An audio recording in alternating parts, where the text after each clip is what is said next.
Ini adalah hari yang sangat mengecewakan. Mungkin tidak ada kata-kata yang bisa menjelaskan perasaan saya.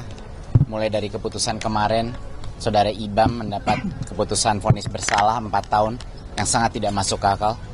Dan hari ini kita melihat hasil daripada kerja keras orang-orang jujur, anak-anak muda yang ingin merubah pola-pola lama, yang ingin maju terhadap transparansi menggunakan teknologi. Nah, ini adalah balasannya. Saya hari ini dituntut secara efektif, dituntut 28 tahun. Rekor. Lebih besar dari berbagai kriminal-kriminal lain. Ya, 18 plus 9.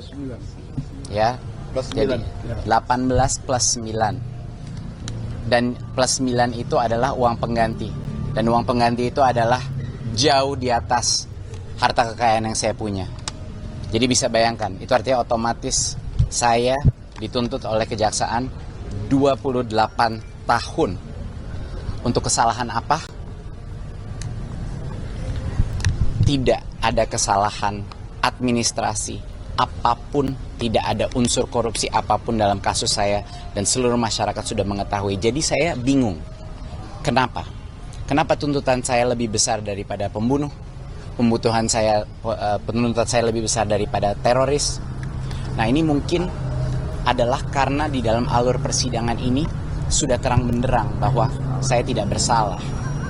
Tetapi karena takut saya bebas, angka yang begitu tinggi dilemparkan kepada saya. Dan yang lebih menyakiti hati saya, dan ini hal yang saya tidak mengerti karena saya sudah mengabdikan diri saya 9-10 tahun kepada negara ini, bahwa ada uang pengganti. Jadi tidak cukup saya dimasukkan ke penjara. Mereka menggunakan uang pengganti sebesar 4 triliun plus 809 miliar. Jadi totalnya itu 5 triliun. Total kekayaan saya di akhir masa menteri itu nggak sampai 500 miliar.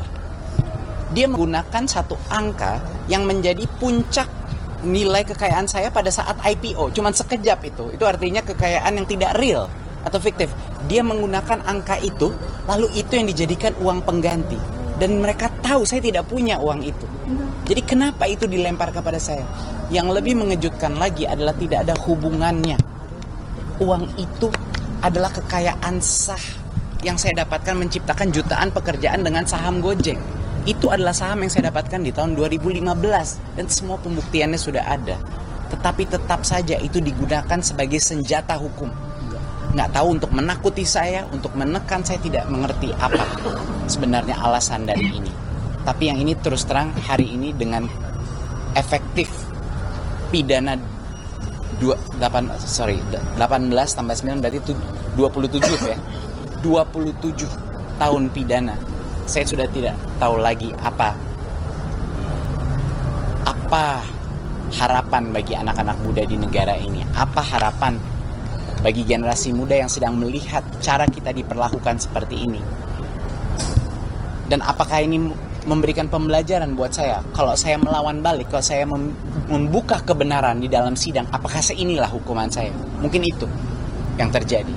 Jadi saya harap sekali bahwa masyarakat, terutama anak-anak muda, kita kawal kasus ini bersama, kita berjuang untuk kebenaran, jangan putus asa. Indonesia masih ada harapan. Saya berjuang di sini memang ada alasannya. Kenapa Tuhan memberikan musibah ini kepada saya? Mungkin bukan musibah, itu yang saya sadari. Mungkin tanpa ini kasus kena ke saya, mungkin ketidakadilan selama ini terjadi mungkin tidak terbuka. Mungkin bagi teman-teman lain yang tidak punya nama saya, tidak punya suara saya, mungkin hal-hal ini terjadi terus dalam sistem keadilan kita dan tidak pernah terbuka. Jadi mungkin itulah Allah memilih saya untuk mengalami ini agar masyarakat mengetahui, agar generasi muda yaitu masa depan Indonesia mengetahui perjuangan kita masih panjang di sini. Download Tribun X sekarang, menghadirkan lokal menjadi Indonesia.